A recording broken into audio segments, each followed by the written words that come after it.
Hello and welcome to Grim Survival. I am back. It is that time of day again where I sit here and talk to myself.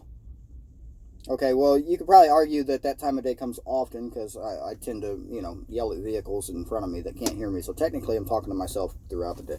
But this is the time of day where I talk to myself where I'm recording it and then somebody else might actually listen to it and I don't seem as crazy as I am. So that works out in my favor. Alright, so as the title probably gave away, which I haven't thought the title up yet because I do that after the video, but yeah, whatever.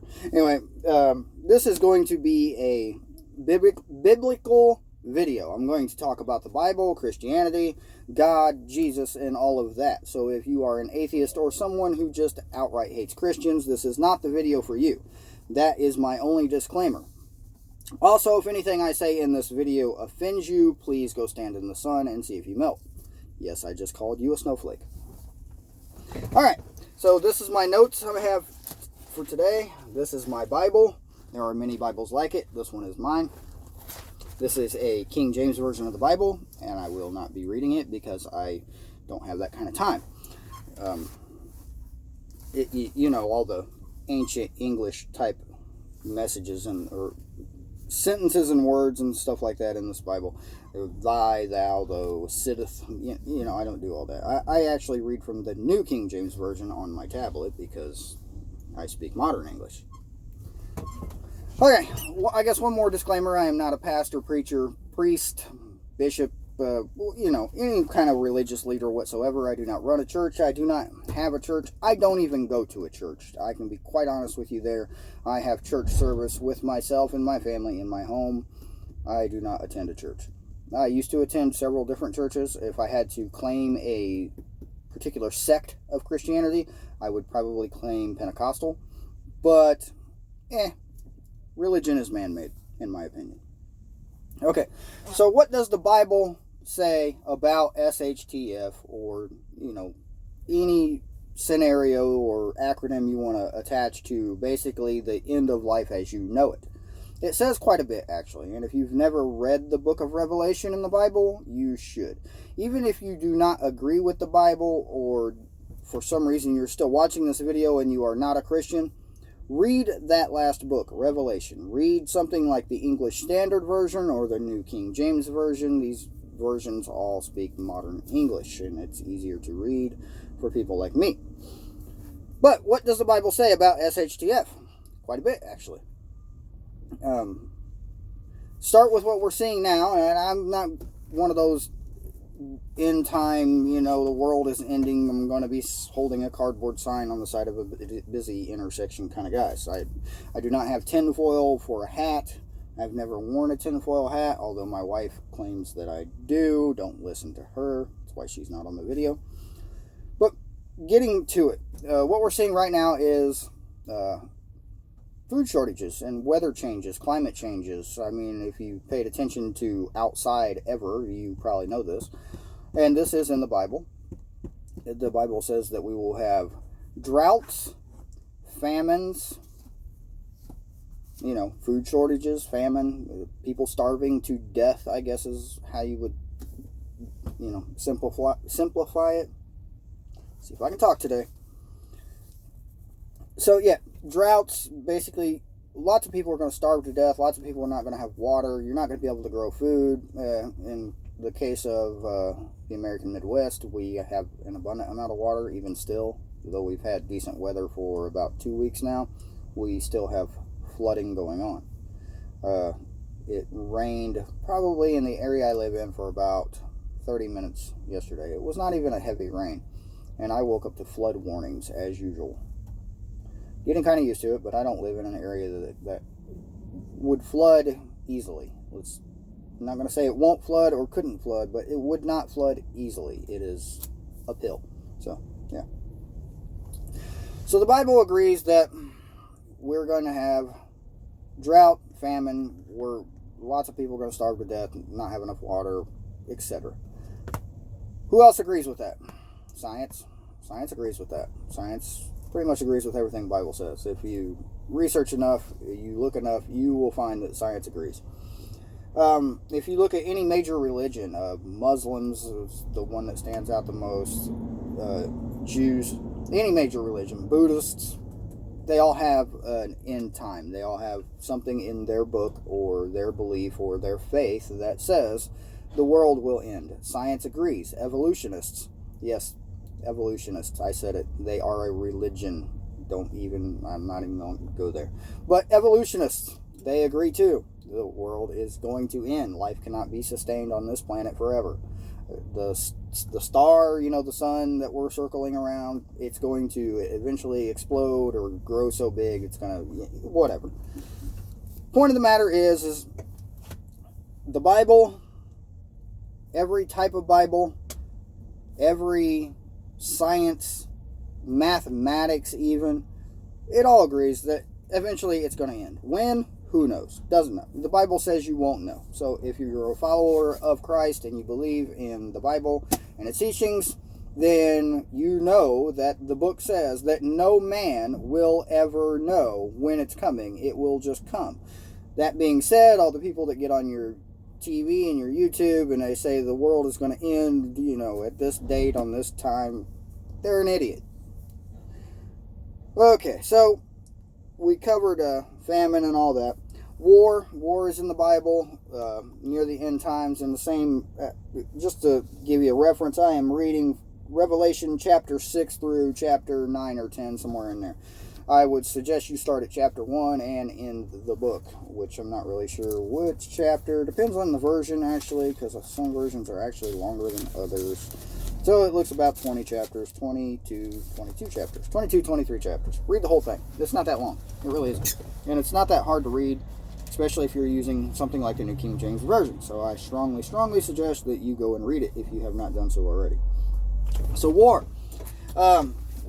We're constantly at war, so you can't use any example because people back in the time of World War I, World War II, they all said we're in the end times, the Lord's coming back, we're all going to be SOL. Yeah, SOL. If you don't know what SOL means, look it up. I'm not going to say it. So war, we are being threatened by Iran, whatever. We're threatening them, they're threatening us. Who knows? Who really knows, really? But I don't, if the bombs start falling, then I might pay more attention to it. Otherwise, whatever. It's just people fighting over oil and resources and whatever they fight over. It really doesn't affect me at this particular moment. It probably will affect me, you, and everyone else, but at this particular moment, not going there. So war. There's always a potential of war. We have nuclear weapons. Everyone else probably has nuclear weapons. They're probably not that hard to obtain. If you really wanted one, you could probably build one in your garage. I know, you would have to find specialized materials, but it's possible to find specialized materials. It really is. You can have it mailed to your house. Ever heard of the dark web? Deep web? Whatever. So, war. That's in the Bible. War, famine. Meteor attack, or meteor, a bunch of rocks falling from the sky. The book does say, at some point in chapter, I'm reading here, I read this a little while ago, just to touch up, I think it was chapter 8, might have been chapter 9, that the heavens will fall, a star fell to earth. I think that was chapter 9. It opened up a big hole, and yeah, read the book. Like I said, I'm not a preacher. I don't study the Bible all that often. I've read it, most of it. I will not claim to have read all of it because I have not, but most of it. I'd say I'm about 70%. I've definitely read the first book and the last book, though. I think they're the most important, too. Anyway, as I was saying, asteroids falling from sky, rocks falling from wherever they come from up there, that way. They fall, and typically they hit things, and things die. People die. So we're expecting asteroids, we're expecting famine, we're expecting drought, we're expecting mass starvations, we're expecting fiery ends for lots of people.